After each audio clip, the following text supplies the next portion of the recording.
Again, I say it because of their history when talking about John Cena and The Undertaker. Now, Randy Orton and The Undertaker was talked about a few years ago at WrestleMania in 2013 when they had that fatal four-way match featuring the likes of CM Punk and Randy Orton. A lot of people were saying that Randy Orton should have fought The Undertaker a second time at WrestleMania and could have been considered as the man to end The Undertaker's WrestleMania undefeated streak, but that honor went to Brock Lesnar because of Brock Lesnar's contractual obligations to WWE and the terms that were reached in Lesnar's contract, saying, if I'm coming back, I want to be the man to defeat The Undertaker at WrestleMania and make headlines, which he went on to do.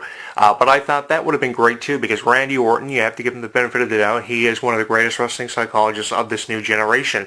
If there ever was somebody who demonstrated great wrestling psychology over the years since he debuted with WWE since '02, it was obviously Randy Orton. So because of their history going back through the years and how The Undertaker made Randy Orton into a notorious household name, I thought it would have been perfect, seeing Randy Orton versus The Undertaker at that time, but maybe not now, and that's why I'm not having Randy Orton as a fourth possible suggestion for an opponent for The Undertaker to have, because there's so much that can be created just out of these three names that I've thrown your way. But preferably right now I'm leaning towards something like John Cena versus The Undertaker. Another interesting suggestion that wrestling fans have been making in conversations I've read on social media, not being very nosy, but the thing is, not meaning to be nosy, but I've noticed a lot of conversations popping up about Roman Reigns versus The Undertaker. And when you look at this year's WrestleMania card, yeah, The Undertaker versus Roman Reigns with some kind of added stipulation would look a lot better than seeing Triple H versus Roman Reigns, because we've seen Triple H in way too many WrestleMania main events for at least the last 3 years. I mean, it was Daniel Bryan a few mere years ago. Last year it was Sting, and now this year it's Triple H versus Roman Reigns. And to make it look even worse on the card, we've got Triple H as your defending champion and the other McMahon family members headlining WrestleMania. I know it has a lot to do with all these injuries, but matches like Roman Reigns versus The Undertaker or John Cena versus The Undertaker look extremely more impressive than what we're being offered this year at a WrestleMania that's supposed to be arguably the greatest of all time.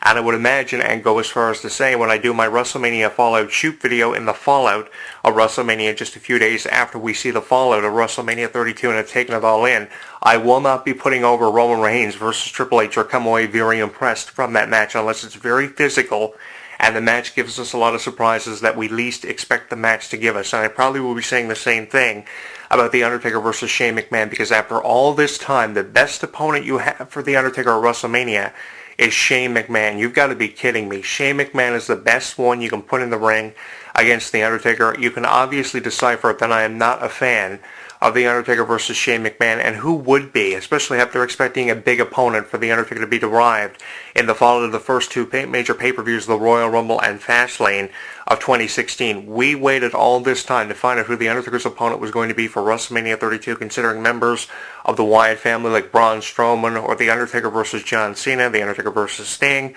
and to substitute for The Undertaker versus Sting, which obviously is not happening because of Sting's injury. Sting could still pull an interference in this match, but to substitute for, you have The Undertaker versus Shane McMahon. Of all the matches and all the robberies The Undertaker could be involved in, and after everything he's done at WrestleMania, just to put this into perspective for you, there's just one statistic that stands out alone to me, is the fact The Undertaker's defeated over 10 world champions throughout his legendary streak he worked years to establish in professional wrestling, only to have it taken away from him by Brock Lesnar.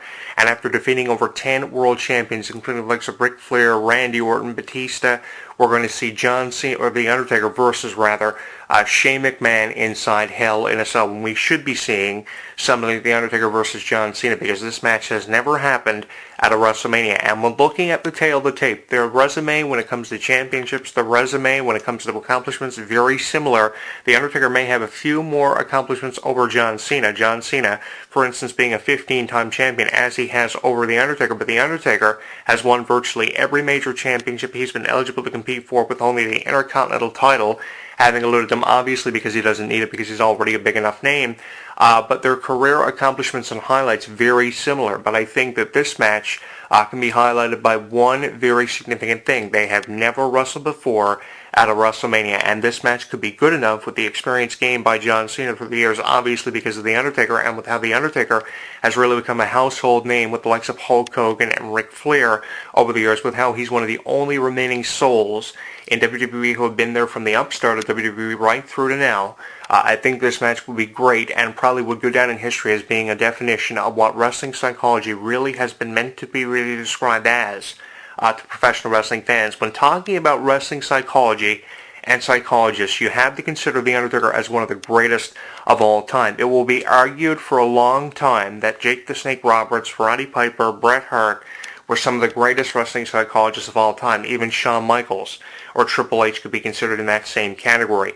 But I think that if you're really wanting to looking to define what wrestling psychology is to this new generation of wrestling fans, with no disrespect being thrown their way by me, who really don't understand a whole lot about wrestling psychology or how the business works or what goes on behind these proverbial closed doors, if you're looking to define it and describe it to wrestling fans who don't know that much about wrestling psychology, two big names, either John Cena, Sting, probably even The Undertaker, stands out as some of the greatest wrestling psychologists of all time. So if you're looking to define what wrestling psychology is really all about, why not have wrestling psychologist versus wrestling psychologist rather than The Undertaker versus Shane McMahon? This is anything but wrestling psychology and what a wrestling fan wants to get out of WrestleMania 32. Can you imagine subscribing to the network? I know there are people out there foolish enough to do it, but can you imagine subscribing to the network just for The Undertaker versus Shane McMahon? I know we have never seen it before. Maybe we have on a match like for Raw or SmackDown or something back in the day when they were promoting the corporate ministry, but the thing is the corporate ministry versus Austin and Rock. Remember that feud? I remember that when Mr. McMahon was trying to get the better of people like Austin and Rock and trying to boost them around the ratings in 99, early 2000 against WCW, and he was able to do that because of what The Undertaker and Shane McMahon were doing as part of the corporate ministry. And we may have seen a match as the main event of Raw or SmackDown from back in the day, but we've never seen something like this happening at a WrestleMania. You mean to tell me out of all the wrestlers you're having promote this new talent initiative, this is the best you have as your WrestleMania minute as a substitute to Roman Reigns versus Triple H, which obviously you don't have enough confidence in, which I can't say I blame WWE creative for not having enough confidence in when you look at The Undertaker versus Shane McMahon or Roman Reigns rather versus Triple H on paper. It doesn't look that great, which is why last-minute stipulations could be the answer to everything happening in WWE at the last minute, like WrestleMania 22 over 10 years ago in 2006, with all the last-minute stipulations coming into fruition when they did, because WWE creative, obviously, WWE in its entirety didn't have enough confidence in WrestleMania 22 back in 2006, and that's what this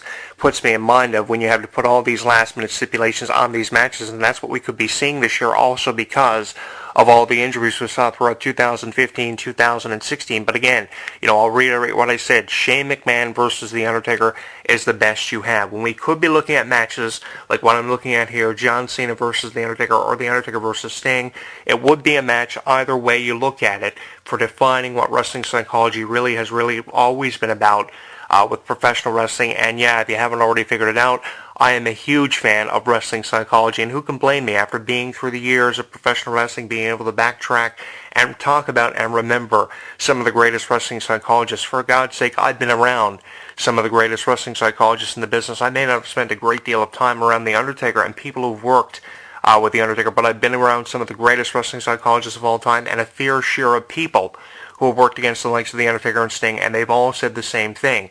People like The Undertaker and Sting are some of the greatest wrestling psychologists to learn from, and if you ever want to learn your craft the best way possible, it's to really respect legacies of The Undertaker and Sting who made everything possible.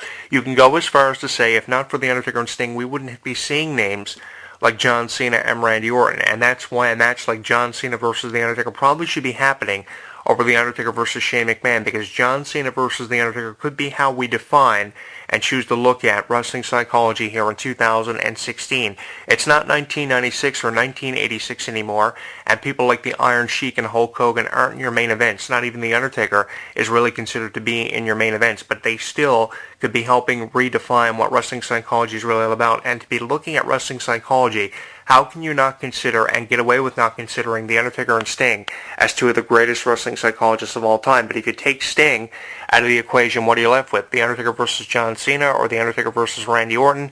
Either way you look at it, whoever The Undertaker would face as a substitution to Shane McMahon would ultimately be a better opponent and probably would boost the morale more significantly and really do a lot better for the ratings than what The Undertaker versus Shane McMahon inside Hell in a Cell, making it look a lot worse than what it probably should be being looked at as. This match does not look really impressive on paper, not to say it won't be by the time it happens, but as a wrestling fan, wouldn't you rather be wanting to see The Undertaker versus John Cena and looking forward to it more than matches like Roman Reigns versus Triple H or a match like Shane McMahon versus The Undertaker, which blindsided us all from out of nowhere? I said to myself, what the fuck? That was my initial reaction. When Shane McMahon came out with gray hair, he didn't even dye his hair. He came out, he looks like a young Vince McMahon with gray hair, and he was challenged by The Undertaker with Vince McMahon making an impromptu match for WrestleMania just literally weeks before WrestleMania. I think it was less than 40 days. 40 days and nights before WrestleMania.